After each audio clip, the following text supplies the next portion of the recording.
Okay, hello, welcome everybody, and welcome to this NAV Skills webinar. My name is Mark Brummel, and today we're going to talk about GUIDs. GUIDs, a blessing or a curse. Before we dive into the webinar, a couple of housekeeping things I want to share with you. As I explained in the previous webinars, we have created a website where you can actually go and see which webinars we have scheduled. If you go to our website, navskills.com/webinars, we'll try to maintain a list of upcoming webinars. In August, currently we have 3 webinars scheduled. We're going to do a webinar about Visual Studio Code and creating your own extensions for VS Code. This is not about writing extensions in AL, but this is about creating a VS Code extension. Personally, very curious to see about that. And we have a webinar with Waldo about PowerShell. It's going to be a PowerShell 101. And we have Vieco talking about connecting VS Code to Azure functions. If you have a topic that you want to present about, if you have anything to share, please don't hesitate to send us a message. Then we can evaluate your topic and put you on the list.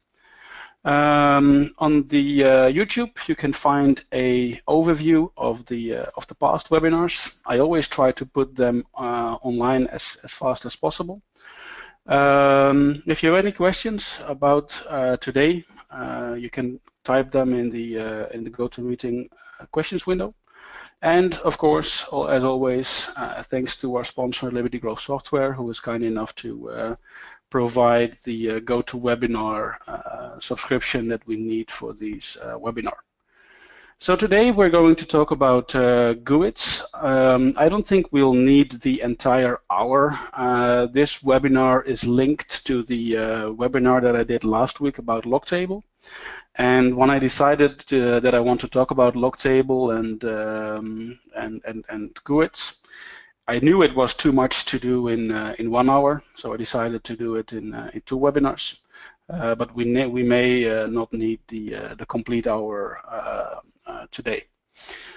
Before we start, I want to say thanks to Paul Randall from SQL Skills, because the scripts that I'm going to use in this webinar I got from a video that he did on YouTube. It's this video. I put the link in the PowerPoint. But in this video, Paul actually explains also the same as I'm going to explain to you, only he, of course, is doing it from a pure SQL Server perspective, and I'm trying to put it into a Dynamics NAV perspective. So the myth we're going to talk about today is a GUID is a good clustered index, and I'm going to spoil it by saying it's untrue. Before we dive into it, I want to quickly wrap up some things we talked about last week. So one of the main reasons that sometimes I see NAV developers go and make a decision to do something with GUIDs is because people want to try and avoid locking. Last week we talked about log table. If you want to view last week's webinar, you can go to the YouTube channel, and on the YouTube channel, if you go to the webinar playlist, then where is it? Webinars, here we go. Here there is the webinar about clean code that I did last week. I also promised you to put some of the code examples online. If you go to my GitHub, github.com/markbrummel, here there is a repository called Masterclass Examples. And here in the Masterclass Examples, there is a folder called log table, and here you'll find some code examples that I'm using in the webinar.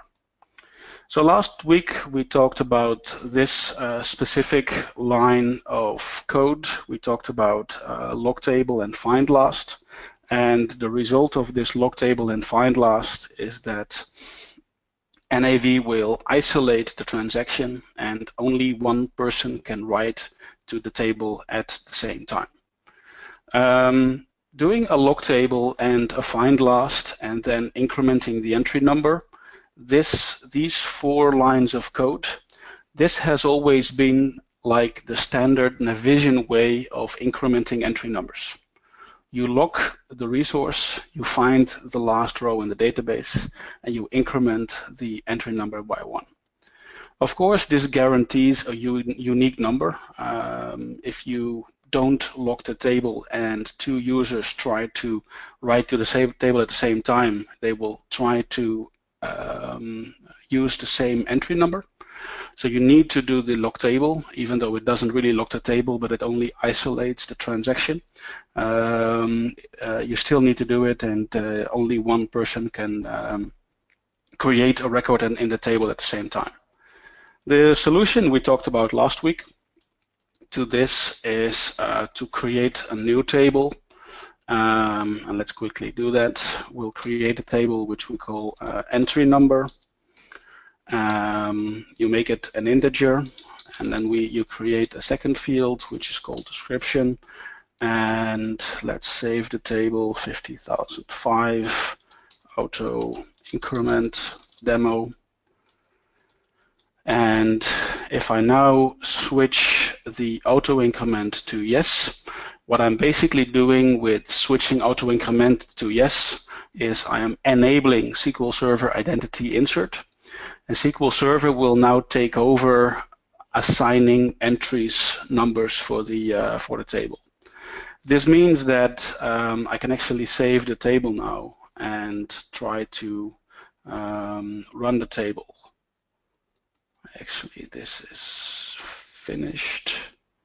So let me quickly go to Excel and do this. If we run the table now, this auto increment table, if we run the table, I can actually write to the table without explicitly assigning the entry number. If you use auto increment 2, 3, 4, 5, 6, 1,000 users can write to the table at the same time. SQL Server will assign entry numbers. But if you have 2 people writing to the table at the same time and you have like transaction A, and you have transaction B, then transaction A and transaction B will actually have entry numbers within the transaction which are not sequential. So you can have transaction A can have number 7, 9, and 12, and transaction B can have 8, 10, and 11. And if transaction B, for whatever reason, doesn't make it, if the transaction is actually, if it's rolled back, your entry table will look like this. You will actually end up having gaps in your entry number. Last week I also explained that the reason why we have the isolation in a GL is twofold. Of course, from a functional perspective, we don't want to have any gaps in the entry numbers. We have the GL register where we actually guarantee that nobody actually deletes records from the GL entry table. But I also explained that in order for NAV to have SIFT, you need to isolate the transaction to write to the database, because the way SIFT is solved in SQL Server, if you would combine SIFT with auto increment, then you would have a chance of deadlocks on updating SIFT buckets. One example where Microsoft actually switched from log table and find last to auto increment is on the reservation entry table. On the reservation entry table, Microsoft switched to auto increment, and the reason why they can do that is actually because if you look at the keys, let's maintain SIFT index. You can see that the sum index fields, the SIFT is not maintained, right? So this is kind of a recap of what we talked about last week. And this example is part of my programming masterclass. It's one of the most discussed topics in the class. And whenever we debate about locking in the masterclass, we always also talk about GUIDs, right? Because a lot of developers think about GUIDs as some kind of like golden bullet against locking. I actually, a few years ago, I sat into a session at Directions where a pretty good NAV developer actually evangelized using GUIDs against locking. And I don't think it's a good idea. And I will explain why it's not a good idea. So that's basically the topic of today. GUIDs, is GUID a good clustered index, or maybe even a normal index? And I don't think it's a good idea. And the reasons for that is GUIDs are random, and GUIDs cause fragmentation. On top of that, GUIDs are also quite expensive data types because GUIDs require 16 bytes. GUID stands for Global Unique Identifier. It's an invention, I think it's patented by Microsoft. And the idea behind the GUID is that if you generate it, it should be globally unique. I tried to do some research on the internet to see if globals are really globally unique, and there is some debate about it. The general opinion is that globals are unique unless programmers make a mistake. There is a story that since GUIDs are an algorithm based on the timestamp and the MAC address of your machine, there is a story that on Azure, because Azure is not using unique MAC addresses, that on Azure you can end up in having duplicated GUIDs, but I've actually never seen that happen myself. So the idea of GUIDs are that they are globally unique, and that makes them ideal when, for example, if we quickly go to Visual Studio Code. Here in Visual Studio Code, I have an app. This is the for NAV app for app source. And if I go to my app.json, you can see that this is my app ID. And this app ID is a GUID, and this app ID is globally unique. And by using a GUID, Microsoft guarantees that nobody will submit apps with duplicate IDs. And if I create a new app in app source, then let's just call it project 1, then automatically the app will get a new ID. And the only way for people to actually screw this up is to copy and paste existing GUIDs. Sometimes people will create GUIDs like just to replace everything by the same value. And of course, this is still a GUID, but if you create GUIDs like this, the chance or the probability of your GUID to not being globally unique anymore is less. So how do we use GUIDs in NAV, and why are they bad? First of all, the good news is GUIDs are completely supported by NAV, right? So if I create a new table and I create a field called key, and I say it's a GUID, GUID for NAV is a native data type. And if I add a second field, description, then let's save this guy, 50,008. GUID table. The first difference between GUIDs and auto-increment is that where auto-increment is just a property, With GUIDs, I actually have to write some code to make it unique. I have to say key equals create GUID. Again, create GUID is the algorithm that will generate the unique ID. This is the patented algorithm by Microsoft, and it's a native command to NAV, right? So basically what happens is if I now run the table, and if I now start adding entries to the table, it kind of looks as the same behavior as you would have with auto increment. I don't have to do anything to create a unique ID, but the problem occurs when I hit refresh, because GUIDs are random numbers, and the order of the GUID is not necessarily guaranteed. And to understand why this is not a good idea, you actually have to understand a little bit about how SQL Server works.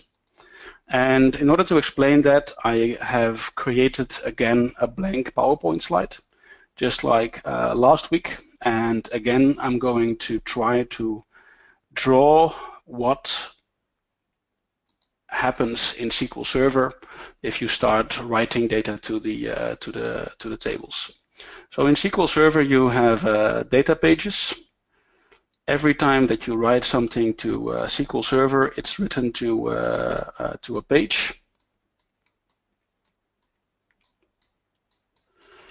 And each page can contain 8K as data, right? If you create a table in NAV, let's go back to NAV, and if you try to add too many fields, so let's go to the sales header, and in the sales header we're just going to add a bunch of fields. Field 1, text 250, field 2, text 250, field 3, text 250. This is why it's good that you actually watch this stuff on YouTube, right? Because if you watch it on YouTube, then this is not so boring. You actually can fast forward it to the point where you don't have to watch me create all these individual fields. But the sales line is actually a table where you will find that you run out of space pretty quickly. And it's actually, of course, there's a faster way of doing this. You can actually copy and paste these guys. But if you are a little bit patient here with me, I can hopefully show you the error message.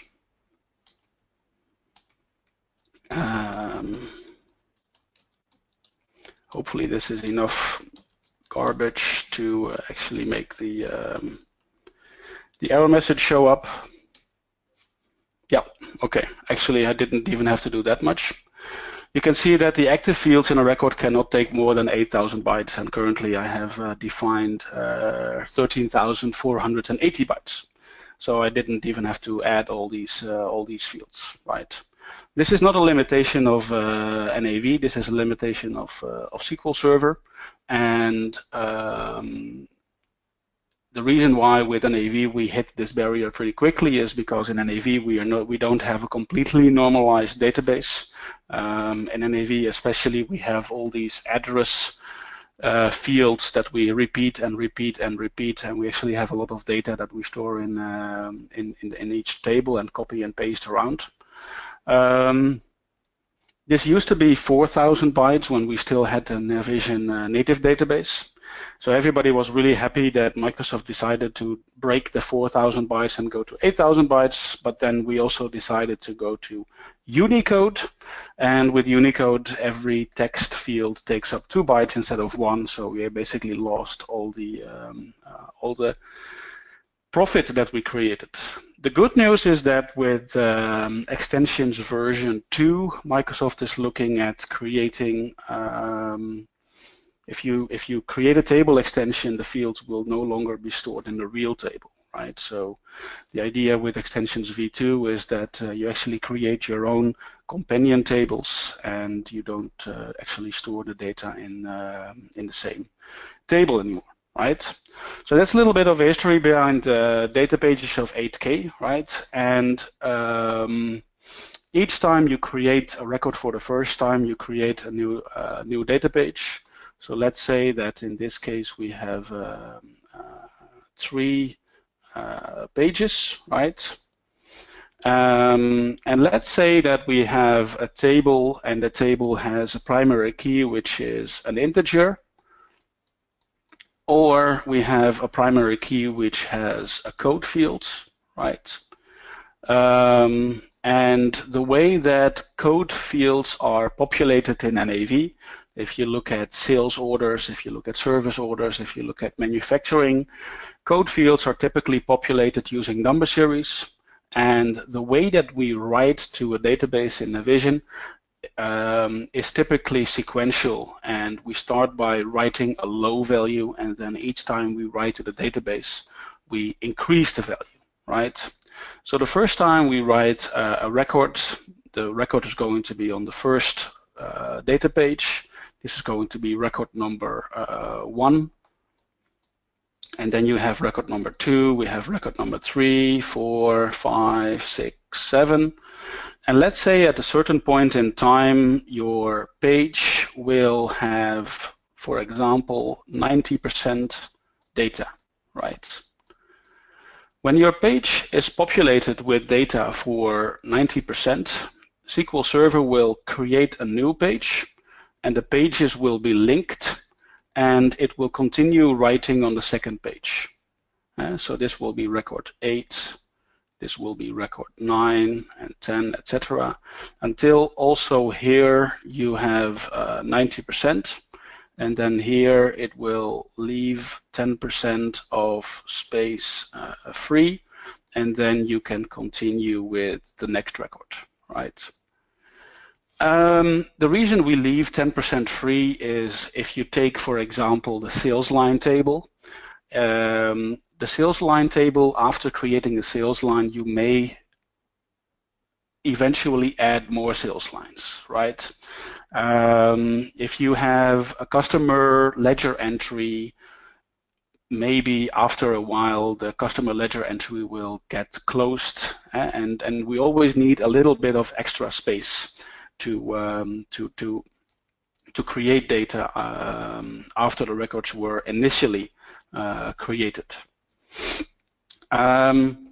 NAV is an ERP system, and that means that most of the performance we need is for transactions. It's an OLTP system. And what happens if you start writing to the table with GUIDs is that GUIDs are not sequential. GUIDs are random. So that means that the first record that you start creating, the first record will always be this guy, right? This will always be record number 1. Then if you are lucky, the second row will go here, and the third row will go here. But if you are not lucky, the second row will already want to go before the first row. But there is no space before the first row, right? So even before the page is full, even before you have a full page, the page internally will already have fragmentation, right? And then after a while, after the page reaches the 90%, it will start to continue on the second page. But as soon as you start writing to the second page, maybe the record that you create afterwards will still want to go to the first page, which is fine because we still have 10% free. So this record will go here, then a record will go here, then a record will go here, and then a record will go here. And after a while, this guy is not 90% full, but this guy will be 100% full, right? Or maybe this one will be 100% full. What happens when a SQL page is 100% full is that the page will be deleted, And SQL Server will create 2 new pages, and this link will be deleted, and this link will be deleted. And this page will link to this page. This page will link to this page, and this page will link to this page. This page will have a fill factor of 50%, and this page will have a fill factor of 50%, and your database will be fragmented. And these pages will be created wherever the database is currently writing. And most of the customers that run a SQL Server database still use the good old SAS disks. And SAS disks have a plate, and a plate has a needle, and the needle of your disk will have to go up and down and up and down. And if your data is on the same data page, and if your data is close together, reading from the database is as fast as it can be. Even if you use SSD, you can argue that, hey, we have SSD drives now, right? We have solid-state drives. Solid-state drives don't have the needle going up and down all the time anymore, but SSD have a limited lifetime. They can only handle so many reads and writes. And if SSDs have too many reads and writes, they will simply break, right? So writing to the database with GUID on SSD drives can be very expensive, right? So this is the fragmentation which is caused by using GUID in the NAV database. And the only way to fix that is to constantly run a reindex plan. And a reindex will actually fix this and optimize your tables. Of course, what you can also do is you can actually by default set the fill factor to 50%, but I can tell you that that will not be cheap to your database, and you will still end up with the GUID having a lot of needing a lot of data in the database. So this is kind of the theory, and in my webinar today I started by thanking Paul Randall for actually providing a script, because if we go to SQL Server Management Studio, here in SQL Server Management Studio I have prepared 2 scripts, and this is not a script that I created myself. This is actually a script created by Paul, or by somebody else, but at least I got it from his video. And this script shows the fragmentation of a table, right? And I have created 2 tables as a preparation for this webinar. And the first table is a GUID key table, and the second table is an integer key table. And what I've done is those 2 tables, it's table 50,000 and table 60,000. If I run this table, you will see that it has a lot of values. The first row has entry number 61,999, and if I actually sort on this column, you will see that it actually goes from entry number 1 to entry number 100,000. But the primary key of the table is a GUID. The second table is simply an integer key table, and this integer key table simply goes from 1 to 100,000 without having the GUID. Then I created 2 code units, and the code unit simply goes through a loop, and it creates 100,000 tables, records in each table, using the GUID. In this case, it has an insert true, and if we go to the definition, it actually contains the same code as in the table I created for you on the fly. And the second code unit just creates a bunch of integer values, right? So here we have the SQL script, And the SQL script shows the fragmentation, and if we execute the script, it will actually show the results, and it will say that the Kronos International GUID table has a fragmentation of 99.14%, right? So it's almost perfectly fragmented. The data is all over the place. There's no ordering of the data. The second table is the integer key table, and that is almost not fragmented, right? Fragmentation of 0.7%. And this is exactly the reason why I am always telling architects, if you work with an NAV, to be careful with GUIDs. I'm not saying that you should never use GUIDs. I'm just saying that in an OLTP system where we write to the database, that GUIDs are expensive. Microsoft is also using GUIDs in NAV. This is actually what I was preparing when the webinar started. This is a list of tables and fields in NAV, and if I filter here on GUID, you can actually see that in some tables we actually do have GUIDs. We actually have IDs, and I think most of the GUIDs that we have in NAV, most of the GUIDs are for the integration that we have with Dynamic CRM. For whatever reason, Dynamic CRM seems to be using GUIDs as a primary key. And the only reason why I think we may be able to justify that is that CRM is not an OLTP system, right? It's a system used by sales guys to store data about opportunities, and it's not a system like NAV where you have a warehouse with item movements and you have GL entries and item valuations and things that really have to work in a really fast way. The example that I always use during my workshops is the job queue entry table. Here you have the job queue entry table, and this guy is actually a GUID as a primary key, but the job queue entry table, even though it's called entry, this actually contains all the jobs that you have in the job queue.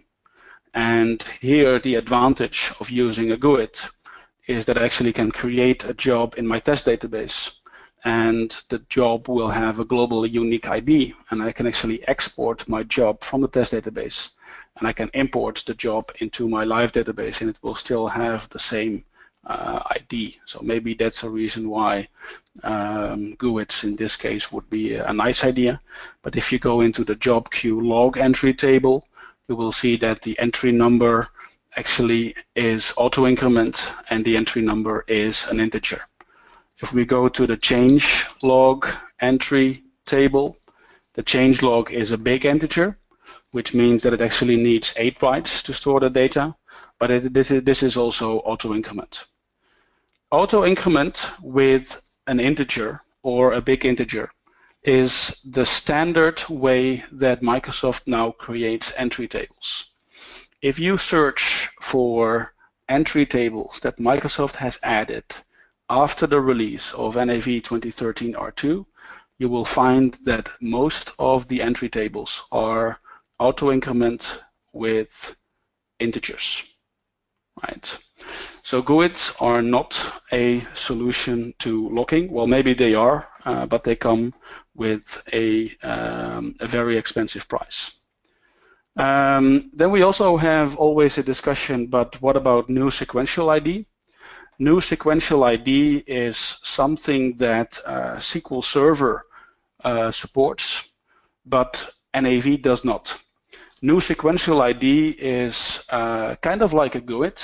It still is 16 bytes, but when the key is set to a new Sequential Id, Microsoft always guarantees that the next GUID will always have a higher value than the previous GUID. And the way Microsoft is doing that is that they will actually create 1,000 GUIDs, and within those 1,000 GUIDs, they will find a GUID which has a higher ID. But this is totally useless information because NAV does not support new sequential ID.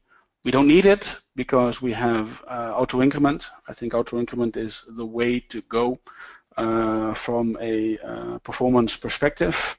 And I think the main message of this webinar, in combination with the webinar that I did last week, is be careful with GUIDs. GUIDs are unique. GUIDs are kind of like solving the performance issue because you don't have to do a log table and the find last, but they come with an incredibly high price because of the fragmentation. Actually, there is a nice story, and I don't think Luc minds if I share the story, but Luc van Vught, my fellow NAV skills teacher, he works for a Navision user where they wanted to create an interface with a software package that has GUIDs. So what they did is they actually added a GUID to the sales shipment line table. And the sales shipment line table in their database contained like millions and millions and millions of rows, right? Sales shipment line is typically a large table. I can actually bring it forward. It's table number 111. It's probably a table number that most of the Navision developers know by heart. And this table can contain millions and millions and millions of records. What they actually did is they actually added a new field here, and let's call it external ID. Let's make it a GUID. And they actually added a key for it, right? If you add a key for the GUID, it will actually also create the data pages, like in my PowerPoint slide. Let's see if it's still here. Yeah, it's still here. But what they used is they had an algorithm on SQL Server. And the algorithm on SQL Server would try to calculate the most optimal fill factor. And that algorithm actually ran for 3 nights, I think, if I remember correctly, for 6 or 7 hours, trying to calculate the optimal fill factor for a GUID. Because for a GUID, the optimal fill factor is a nightmare, because you cannot create an optimal fill factor for a key which is completely random. Right? It's kind of a nightmare for performance. So as I said, this webinar today would be a little bit shorter than you are used to. Last week, Rick actually said, hey, this is the first webinar that ended on time. Well, maybe this will be the first webinar that ends a little bit early. But hey, this gives you guys an opportunity to ask questions. I won't go anywhere. So I can actually see Luc is on the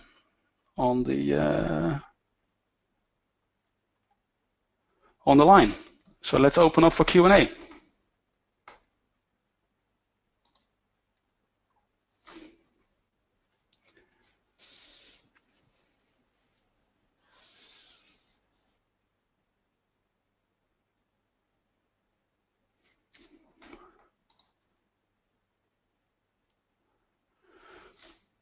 Okay, so Muli is saying that's good information. We are using GUIDs in our integration project, but we are going to rethink based on the information. Yeah, that's feedback that I get all the time.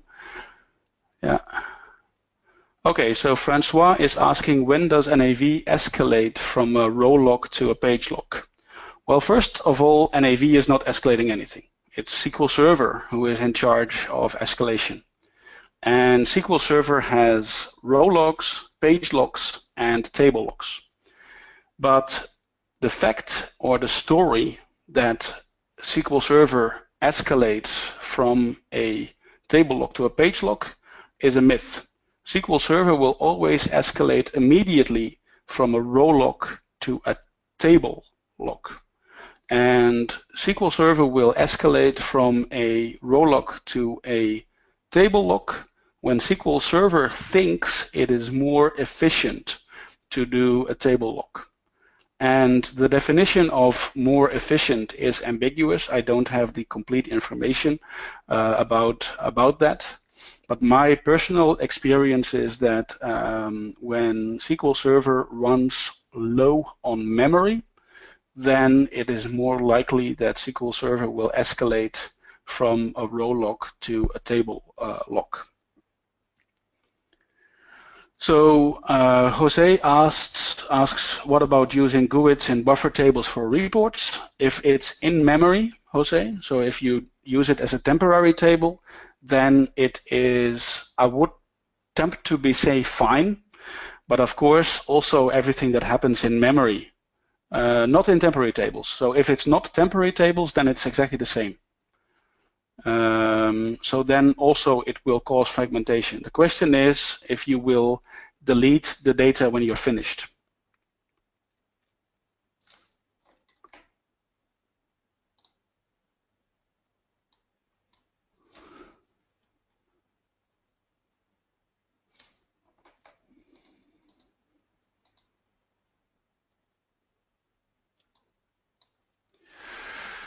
Okay, so Richard is asking, what are your thoughts on the media set which were recently introduced? An integer could have done the job. I don't know about that, Richard. I have not looked that deep into media and media set. Dave is asking, since SQL Server decides on the table lock, could we have a problem with GL entries?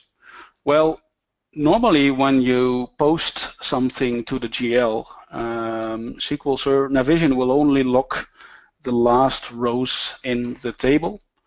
So unless you post something to the GL that has like 1 million entries, it should not escalate to a table lock.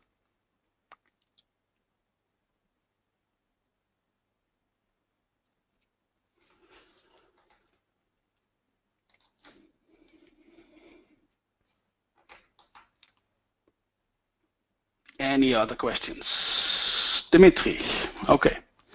So Mark, if you have a table with GUID as a primary key, when you click on refresh, it will reorder the entries. Yeah, so that's basically what happened in my demo, right? If I go back to my demo table, and let's run this table again. If I delete everything in this table, and I create 1, 2, 3, 4, 5, 6, 7, 8, 9. Now it actually still looks fine, right? But if I now refresh, it will actually change the sorting order of whatever I'm looking at. And this actually makes it worse because it actually looks a little bit deceptive. You don't actually see what happens when you create the data in the database. Dave asks, could this allow more than one person to post at the same time to the GL? Dave, my question to you first would be if you actually, were you in the webinar last week? Because last week we actually covered that. Okay, the answer is yes. Okay, that's first, right? So in theory, you can post to the GL at the same time. But it comes with a price. You can actually post to the GL at the same time, but the price for posting it to the GL at the same time is that you cannot have some index fields on that table. And that kind of makes the whole concept unusable for the GL, because on the GL you really want to have SIFT. And you don't need to go to GUID to post to use the table at the same time. If you go to the reservation entry table, the reservation entry table has an entry table. But if you go to the properties, it's auto increment, and multiple users can go and write to the reservation entry table at the same time. So Gudmundur is saying, brilliant session, thanks. Well, thank you for that. Does this make sense for non-Navision developers using GUIDs as primary key? No. If you go to YouTube and you watch the video that I actually used as inspiration for this, the video that Paul Randall did, Paul Randall will explain exactly the same story.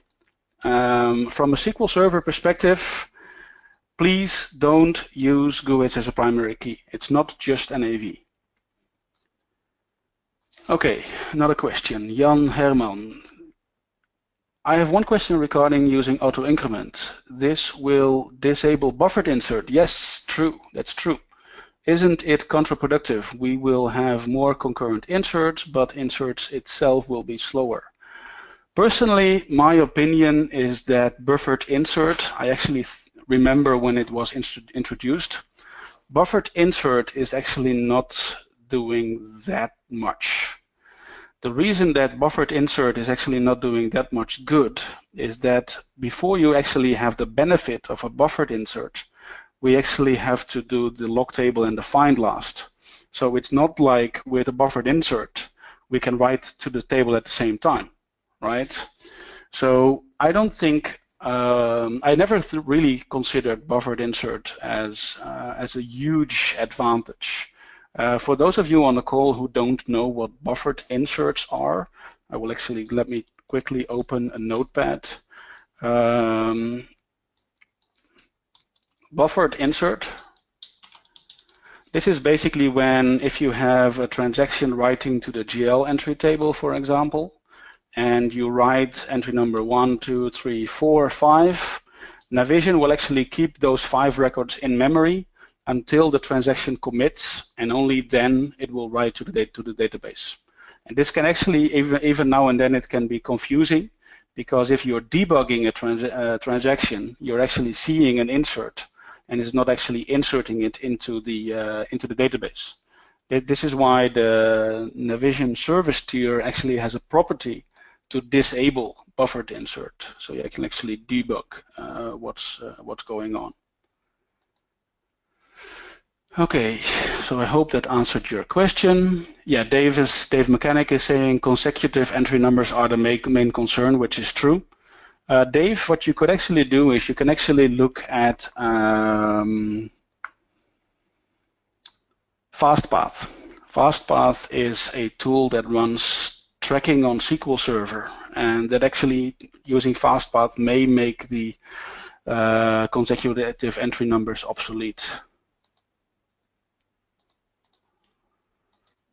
So the question from Thaddeus, is the concern about using GUID purely about fragmentation, or is there a concern with query speed? If so, what is the impact if sorting, filtering is done on secondary keys? The only problem with reading is that it's a more expensive key. So the key has 16 bytes. So that means that every secondary key also adds 16 bytes. And the way SQL Server decides to use keys or indexes over the clustered index is a secondary index needs to be small enough to be efficient. And with GUIDs as a primary key, the secondary keys always also get bigger. But if you have a system like Dynamic CRM where you really don't care about writing speed, then in certain cases maybe it's okay to use GUIDs. But personally, my personal opinion, if we have integers with identity insert, why on earth would you want to use GUIDs, right? I just don't see the reason unless someone can convince me. Okay, I think I managed to go through all the questions. If there are no more questions, then I would like to thank you for attending this webinar.